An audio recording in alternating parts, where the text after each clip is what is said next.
Menurut saya ada 4 variabel penting yang membentuk diri kita, yang itu menjadi kunci mengapa sih kita itu menjadi orang yang seperti ini sekarang. Dengan segala karakter kita, dengan segala gaya hidup kita, dengan segala sikap perilaku kita. Ini kesimpulan saya saja secara general. Jadi 4 variabel itu yang membentuk diri kita itu, yang pertama, variabel yang paling kecil adalah situasi konkret yang sering kita hadapi sehari-hari. Jadi pengaruh situasi konkret itu mungkin rumah kita, teman-teman kita, tetangga-tetangga kita. Ini kan momen-momen konkret satu demi satu yang kita hadapi setiap hari. Ini banyak membentuk diri kita. Kita lahir dalam situasi keluarga yang seperti apa, teman-teman yang kita miliki selama ini apa saja.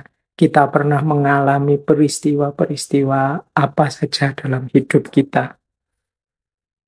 Mungkin pernah mengalami kekecewaan, mungkin pernah mengalami kegembiraan yang luar biasa, mungkin pernah mendapatkan anugerah yang luar biasa dari Allah atau musibah yang kita rasa sangat berat.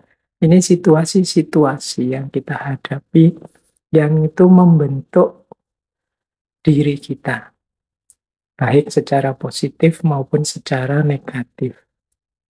Ini variabel yang menurut saya banyak bermain. Pengaruh situasi. Boleh teman-teman kalau ingin memahami dirinya, bermuhasabah, coba dicek.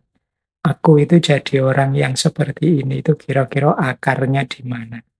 Kok aku jadi orang yang agak pemarah ya, padahal aku dulu sabar. Kira-kira ini lahir dari peristiwa-peristiwa apa dalam hidupku? Atau pengaruh teman-temanku yang mana? Atau situasi keluarga yang seperti apa yang selama ini aku alami? Yang pertama itu, jadi pengaruh situasi. Yang kedua, lebih luas, pengaruh tradisi, pengaruh budaya. Kalau ini lebih luas daripada situasi-situasi satu demi satu yang kita alami tiap hari. Pengaruh tradisi budaya itu ya mudahnya misalnya yang lahir di Jawa, mungkin perspektif hidup, gaya hidup, pandangan hidupnya berbeda dengan yang lahir di Bali, di Sumatera, di Kalimantan. Pasti sedikit-sedikit ada bedanya daerah-daerah tradisi-tradisi tersebut dalam membentuk karakter, dalam membentuk diri orang-orang yang ada di sana. Jadi yang kedua pengaruh tradisi. Ini penting kita pahami juga. Jadi aku itu hidup dalam budaya yang seperti apa, dalam tradisi hidup yang bagaimana. Ini jauh lebih luas daripada yang pertama tadi. Yang ketiga, kalau ini lebih luas lagi, sifatnya global, pengaruh zaman. Kadang-kadang kalau di kampus pakai istilah pengaruh global. Dunia ini sedang seperti apa? Nah, ini sedikit banyak mesti mempengaruhi hidup kita. Pengaruh perkembangan global, misalnya model komunikasi hari ini, yang seluruh dunia ya sudah masuk tidak hanya di dunia nyata, tapi dunia maya dengan media sosialnya. Yang itu banyak mengubah karakter kita, banyak mengubah cara kita hidup, cara kita berpikir. Ini namanya pengaruh zaman. Jadi orang lahir zaman kapan, itu pasti beda dengan orang lahir di era zaman yang berbeda. Nah, malam hari ini sebenarnya kita akan lebih banyak membahas aspek pengaruh zaman ini. Kita sifatnya sangat global, makanya istilahnya generasi. Anak-anak yang lahir tahun sekian sampai sekian itu secara global mengalami apa dalam hidup ini, kemudian peradaban manusia seperti apa, sehingga seperti itulah terbentuknya dirinya. Nah, itu yang ketiga, pengaruh zaman. Yang keempat, ini yang paling banyak kita bahas di ngaji filsafat, yaitu refleksi kita sendiri terhadap pengaruh-pengaruh yang masuk tadi. Kita ini kan bukan mesin, bukan robot. Kita itu manusia yang aktif, tidak hanya reaktif, tapi bisa juga kreatif. Yang bisa menerima juga bisa menolak. Yang bisa berefleksi, memikirkan sesuatu untuk dipilih, untuk ditentukan. Nah, ini ya pengaruh yang keempat. Mungkin kita hidup dalam situasi yang serba prihatin misalnya. Tapi kan hasilnya tidak melulu kemudian negatif. Bisa juga positif. Lahir di situasi serba prihatin, kita menolak untuk menyerah, kita hidup dengan penuh semangat untuk mengalahkan keprihatinan itu. Nanti yang lain lahir di situasi yang sama, tapi dia menyerah dengan situasi prihatinnya dan dia milih pasrah saja. Nah, ini kan refleksi masing-masing orang terhadap situasinya. Lahir dalam budaya tertentu, Jawa, Kalimantan, Sumatera, tapi kan tidak pasti sama persis orang ini karakter gaya hidupnya sebagaimana budaya tempat dia lahir. Orang bisa menolak, bisa menerima, bisa negosiasi, bisa melakukan eh, apa filter-filter, milih-milih dan lain sebagainya. Nah, ini yang keempat. Jadi karena manusia itu bukan robot, manusia itu tidak mekanis insting saja, tapi dia punya akal budi. Tentu saja pengaruh-pengaruh tadi ya bisa diterima, bisa ditolak. Yang jelas ini yang mempengaruhi konstitusi dirinya. Jadi saya orang sini, Pak, tapi karakter saya kembangkan dengan cara berbeda dengan orang sini. Karena menurut saya yang lebih bagus yang seperti ini. Nah, itu mungkin saja terjadi. Itu bahasa saya refleksi atas pengaruh-pengaruh tadi. Nah, kalau teman-teman ingin lebih dalam di empat ini, ya silahkan dicermati diri kita masing-masing ini. Aku ini orang yang seperti apa sih? Mengapa kok aku begini? Oh, karena pengaruh situasi hidupku, peristiwa tahun sekian, peristiwa tentang ini. Oh, ini karena pengaruh lingkunganku yang rata-rata orang Jawa, rata-rata orang Muslim, teman-temanku yang sebagian besar akademisi, dan lain sebagainya. Oh, ini pengaruh global. Zamannya memang seperti ini. Semua orang sekarang cara hidupnya ya banyak dipengaruhi oleh dunia maya, dunia digital. Jadi mau tidak mau saya sekarang begini. Nah, itu muhasabah kita tentang diri, termasuk refleksi-refleksi kita terhadap pengaruh-pengaruh tadi. Meskipun aku ngalami peristiwa pahit itu, apa ya aku harus menyerah saja atau berjuang terus. Meskipun aku mengalami pandemi, bencana bertahun-tahun, apa aku kemudian jadi putus asa atau pasrah saja atau nyari kambing hitam atau apa. Nah, itu juga variabel yang bermain dalam membentuk diri kita. Nah, sekarang kalau generasi Z, nah ini lebih muda lagi. Generasi era 98 sampai 2010.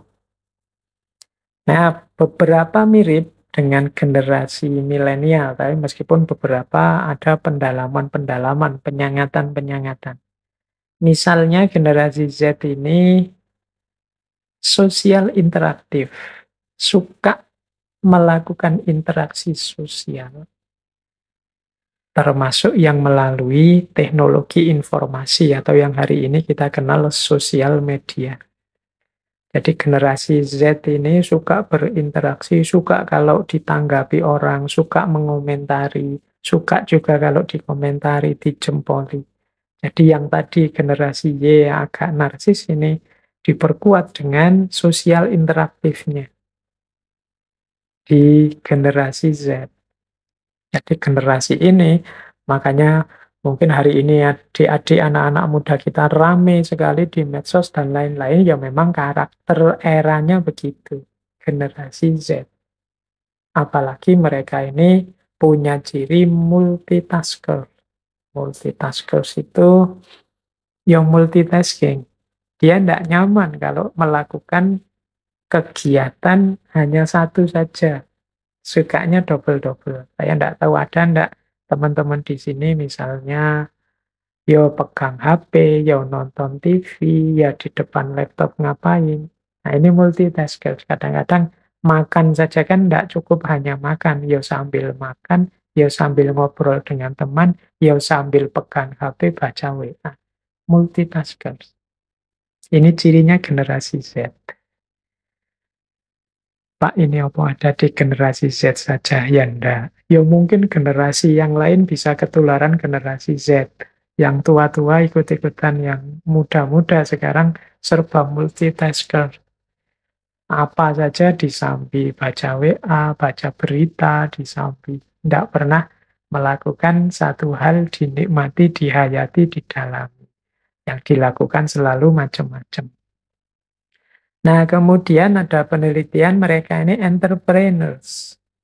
Generasi Z ini ada penelitian 72% ingin merintis bisnis atau usaha sendiri. Generasi Z ini malu.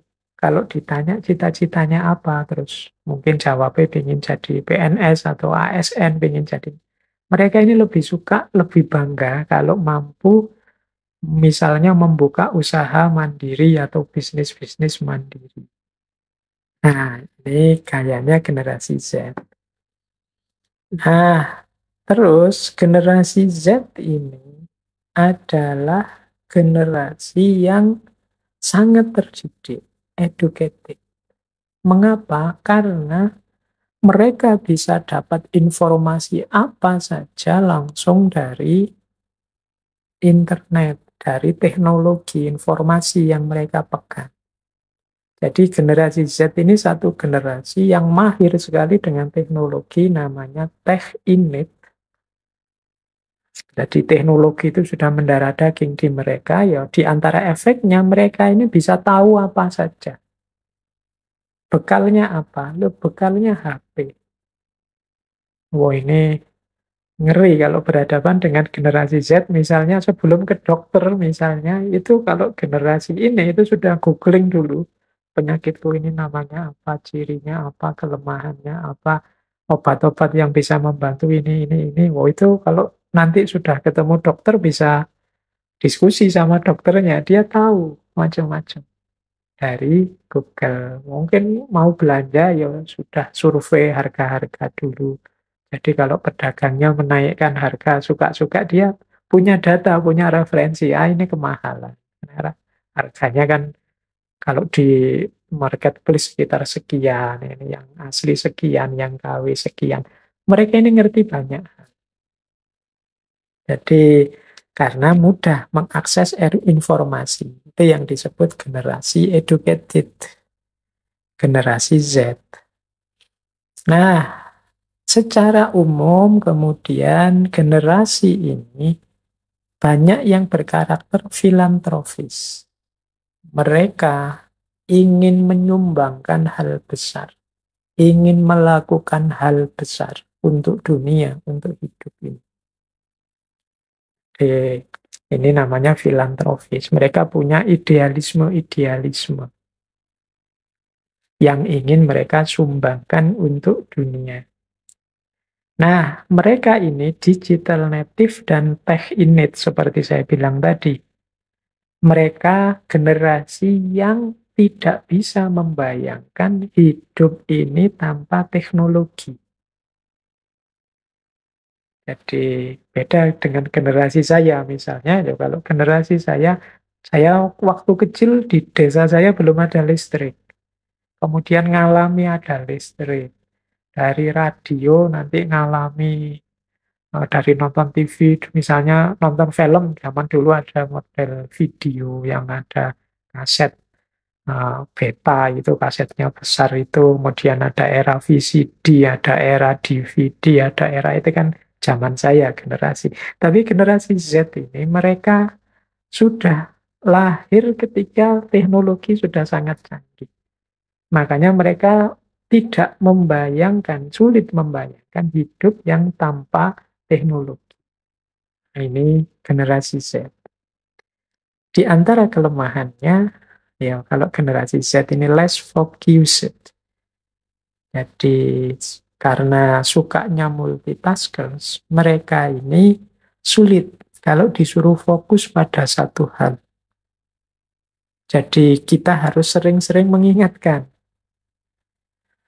Ada penelitian yang bilang generasi ini span attention itu fokus perhatiannya itu bertahan hanya sekitar 8 detik.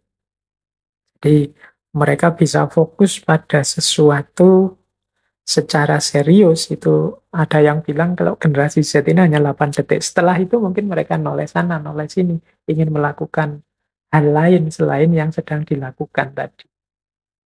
Jadi ini generasi Z, ini dia harus sering diingatkan untuk fokus. Belajar misalnya, pegang laptop ingin belajar, begitu laptop di depannya, tidak jadi belajar, malah mungkin buka buku pelajarannya sebentar, lalu terus buka-buka yang lain. Karena di antara karakternya multitaskers. Nah ini generasi Z. Nah, generasi Z ini anak-anak yang mungkin hari ini kuliah. Terus kita lanjut, era yang semakin canggih. Generasi milenial atau generasi Y. Nah, mungkin banyak juga yang ikut ngaji malam hari ini generasi Y. Yang pertama, generasi Y ini adalah generasi yang tech savvy. Tech savvy ini yang penggemar teknologi. Ya, mereka sejak lahir sudah kenal teknologi. Makanya lebih tech savvy. Lebih gemar dengan kalau ada teknologi-teknologi baru. Kemudian open-minded, terbuka. Jadi mereka tidak kaku, tidak dogmatis, berpikirnya lebih terbuka. Itu generasi milenial. Kemudian achievement oriented. Mereka suka capaian-capaian baru. Jadi mereka suka dengan pengembangan dirinya, pengembangan situasinya, mencapai sesuatu, achievement oriented. Kemudian mereka kreatif, problem solver. Karena mereka terbuka, suka capaian, maka mereka punya karakter kreatif. Berani mencoba trial and error sampai ketemu jawabannya. Generasi-generasi ini mungkin gambaran kreatif problem solver itu misalnya kalau punya perangkat gadgetnya error, rusak, itu mereka mau nyoba-nyoba. Ini salahnya di mana, kelirunya di mana, kurangnya di mana, melakukan trial and error, coba-coba, sopo ngerti, bener, diperbaiki sendiri misalnya. Nah, itu kreatif problem solver. Kemudian yang kelima, social buff. Social buff ini suka dengan relasi sosial. Jadi mereka senang dengan komunitas-komunitas. Mereka mungkin suka membuat komunitas-komunitas sesuai versi, sesuai passion mereka masing-masing. Ini namanya social buff. Kemudian mereka ini generasi yang cirinya easily bored, mudah bosan. Jadi karena itu mereka ini terus jadi kreatif untuk tidak gampang bosan. Mereka ingin menciptakan hal-hal yang baru. Nah, terus mereka ini self-centered. Self-centered itu membaca segala sesuatu terpusat pada dirinya. Memahami, melakukan segala sesuatu dengan fokus pada dirinya. Ini self-centered. Ini yang mungkin ada positif, ada negatifnya. Dan ada yang bilang generasi Y itu cenderung agak narsis.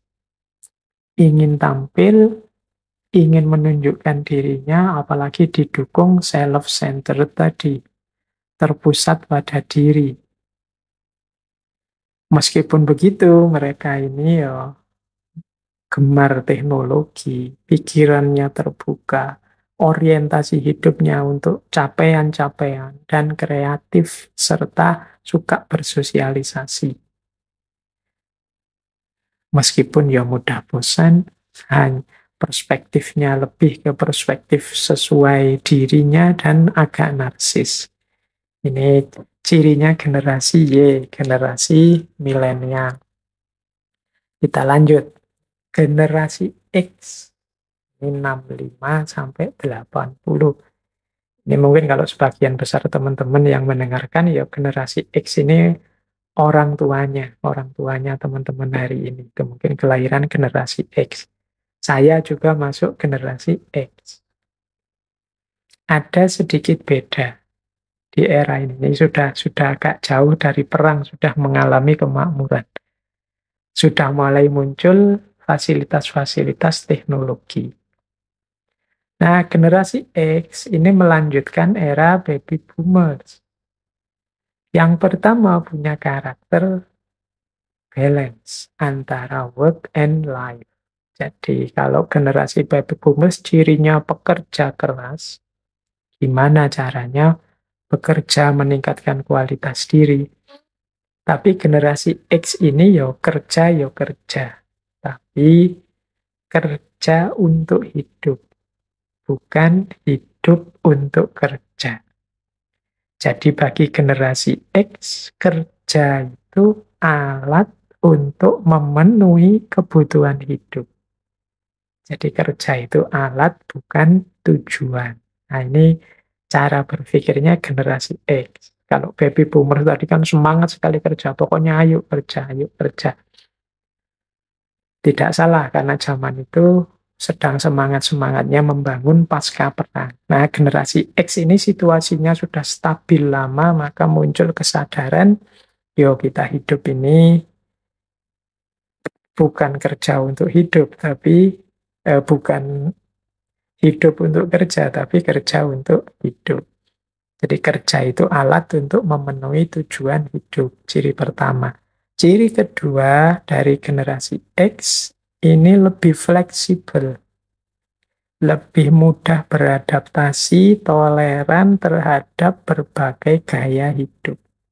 Saya bilang tadi, generasi X ini mengalami era teknologi sangat sederhana atau tanpa teknologi, dan juga era teknologi canggih. Dan mereka ini karena mengalami perubahan-perubahan drastis dalam hidup ini, mereka lebih fleksibel. Jadi lebih mudah beradaptasi, lebih mudah menyesuaikan diri kalau terjadi perubahan-perubahan gaya hidup. Nah, ini ciri kedua dari generasi X. Ciri ketiga, lanjutan dari karakter generasi X adalah individualistik. Jadi, individualistik itu mereka lebih menghargai dirinya. Mereka lebih suka independen, tidak diatur-atur, tidak terlalu diintervensi. Mereka menghargai kebebasan plus tanggung jawab. Nah, ini cirinya generasi X. Kalau terlalu banyak diatur, mereka tidak suka. Kalau terlalu banyak dikekang, mereka tidak nyaman. Kalau boleh ya nyari celah untuk bisa bebas. Nah, ciri generasi X itu ya mungkin kalau banyak diatur ya dengan berbagai pertimbangan, mereka kelihatan patuh, tapi sebenarnya mereka gembira, mereka lebih suka yang lebih bebas, yang tidak terlalu banyak aturan. Itu ciri generasi X. Makanya selain individualistik, mereka itu karakternya informal. Jadi tidak terlalu suka hal-hal yang formal, yang resmi, yang diatur. Mereka tidak mau banyak diatur, juga tidak terlalu ingin mencampuri urusan orang lain, ngatur-ngatur orang lain. Nah, ini di buku itu dijelaskan begitu, dan juga technologically adapt. Jadi generasi yang mahir teknologi karena mereka lah yang mengalami era lahirnya teknologi-teknologi canggih. Teknologi, technologically adapt itu ya generasi yang mahir teknologi. Ini era-era 65-80. Termasuk saya, itu kan generasi X. Ada yang cocok, ada yang tidak, pasti saja. Tapi beberapa mungkin sesuai. Paling tidak, ini bahan kita untuk refleksi diri kita masing-masing. Karakter baby boomers ini lahirnya sekitar tahun 46 sampai 64. Seperti tadi ya, sudah dijelaskan. Secara umum begini, ya ini tetap ya teorinya bukan teori yang harga mati, tapi ini generalisasi-generalisasi. Mungkin di beberapa hal tampak over generalisasi. Generalisasi itu dipandang umumnya saja, biasanya saja. Nah, baby boomers ini generasi yang lahir pasca perang, yang saya sebut tadi mulai makmur, kemudian optimisme-optimisme lahir, jiwa membangun muncul dengan sangat kuat. Ada beberapa karakter utama generasi ini. Yang pertama adalah work centris. Jadi work centris itu semangat kerjanya tinggi.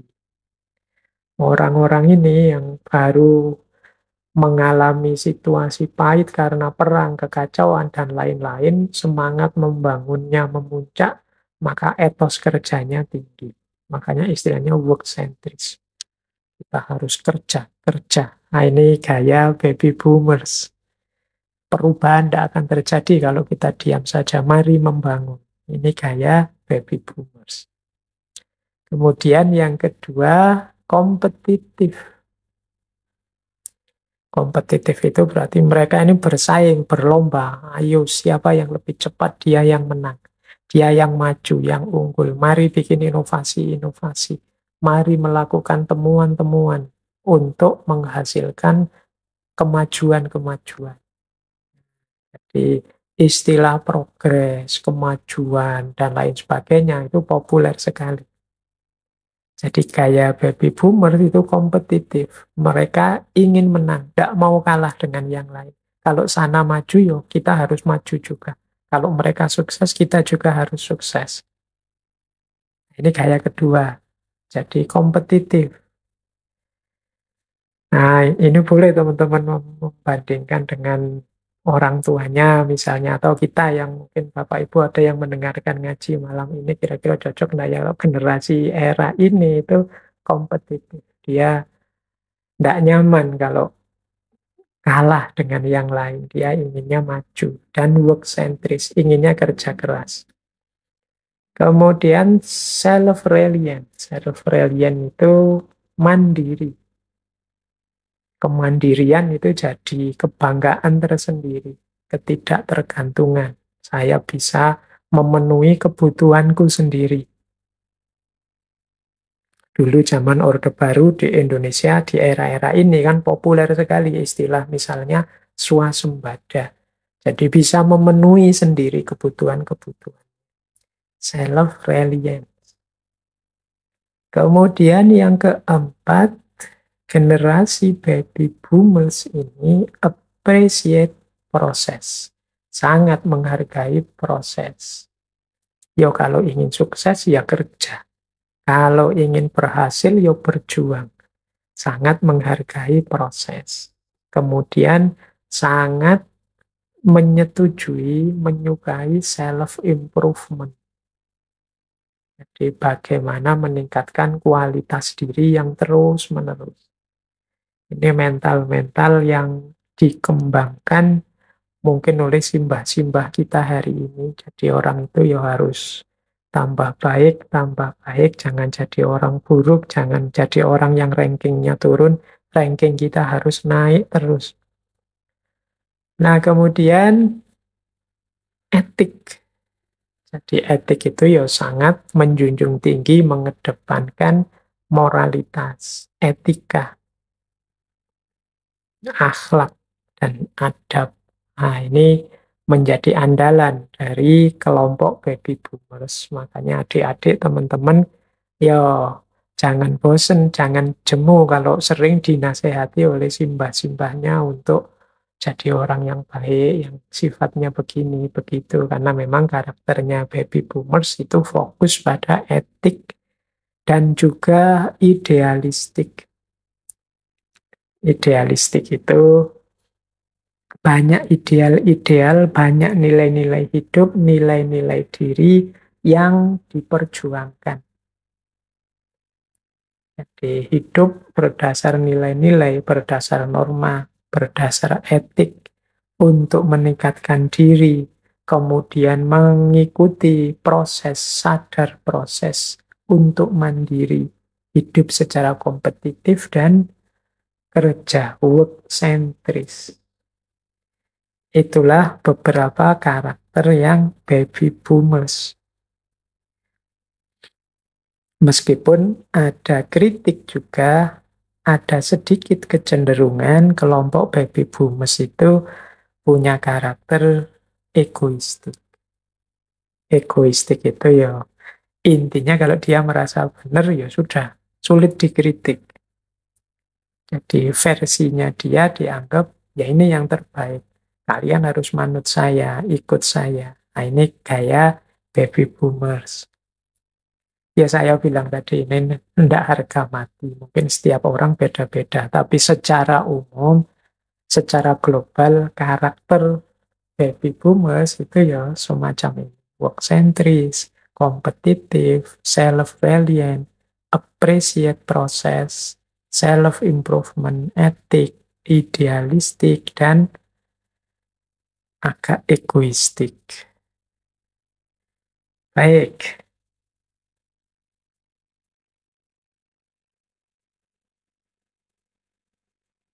teman-teman, materi utamanya saya kira sudah ya. Ada waktu sedikit, saya membawa beberapa quotes. Yang pertama, hanya karena kemarin aku bisa, tidak berarti hari ini aku juga bisa. Tapi hanya karena hari ini aku tidak bisa, tidak berarti besok aku tidak bisa juga. Ini quotes untuk tidak sembrono. Pak, saya kemarin itu loh, keluar-keluar tidak pakai masker, aman-aman saja itu tidak ada apa-apa. Ya, just because I could yesterday doesn't mean I can today. Kalau kemarin aman ya bukan berarti besok kalau kamu tidak pakai, hari ini kamu tidak pakai lagi akan aman juga. Balikannya juga begitu. Pak, saya kemarin jalan-jalan keluar, terus jatuh. Mungkin besok saya jatuh juga ya, nggak mesti. But just because I can today doesn't mean I won't be able tomorrow. Hari ini aku tidak bisa, bukan berarti besok juga tidak bisa. Ini kita untuk hati-hati, tidak sembrono, hidup penuh perhitungan di bagian awal dan di bagian akhir menyuruh kita untuk tidak putus asa, tidak menyerah. Itu yang dimaksud oleh quotes tadi. Selanjutnya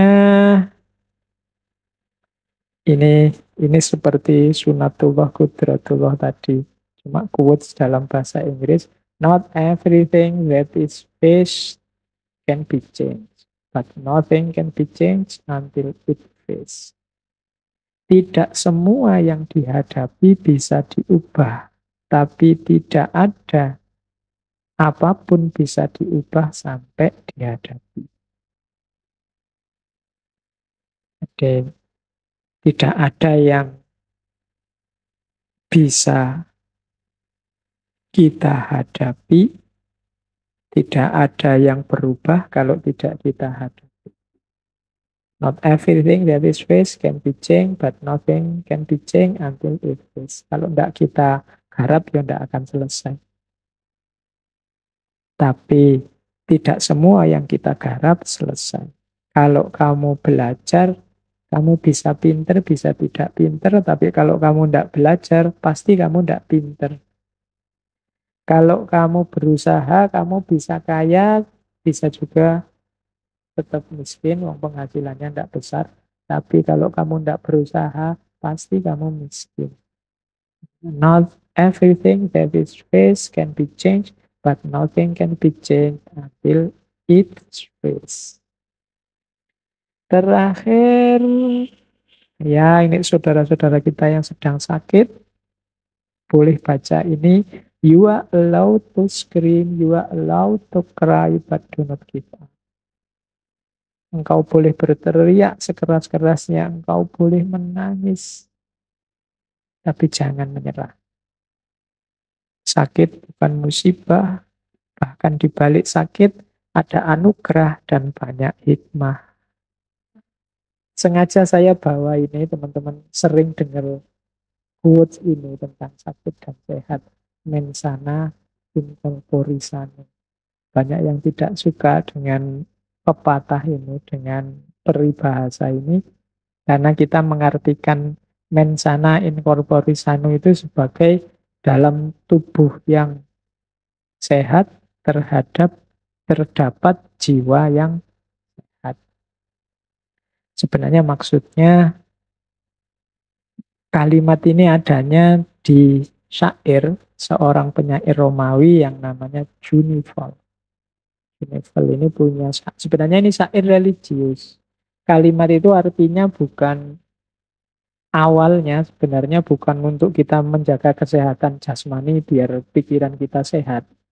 Ini yang membuat kita komplain, karena lu kan banyak pak orang yang pikirannya tidak waras meskipun tubuhnya sehat. Orang gila itu pikirannya kacau tapi ya bisa sehat. Orang-orang koruptor-koruptor itu sehatnya luar biasa, wong kaya raya. Kan pikirannya tidak sehat itu. Sebenarnya maksud quotes ini, maksud peribahasa ini bukan itu. Jadi maksudnya adalah kalau diartikan letterlek kalimatnya itu artinya pikiran sehat dalam tubuh yang sehat. Jadi ini syair itu sebenarnya mengkritik perilaku keberagamaan orang Romawi. Orang Romawi zaman dulu yang suka berdoa minta umur panjang. Nah dalam syairnya Juneval ini dikritik, oh ya jangan minta umur panjang saja, tapi berdoalah untuk memiliki pikiran yang sehat dalam tubuh yang sehat. Kalau pakai nama lain berarti berdoalah untuk sehat jasmani dan sehat rohani. Kenapa sih kok ini kemudian dikenal sebagai prinsipnya kesehatan jasmani?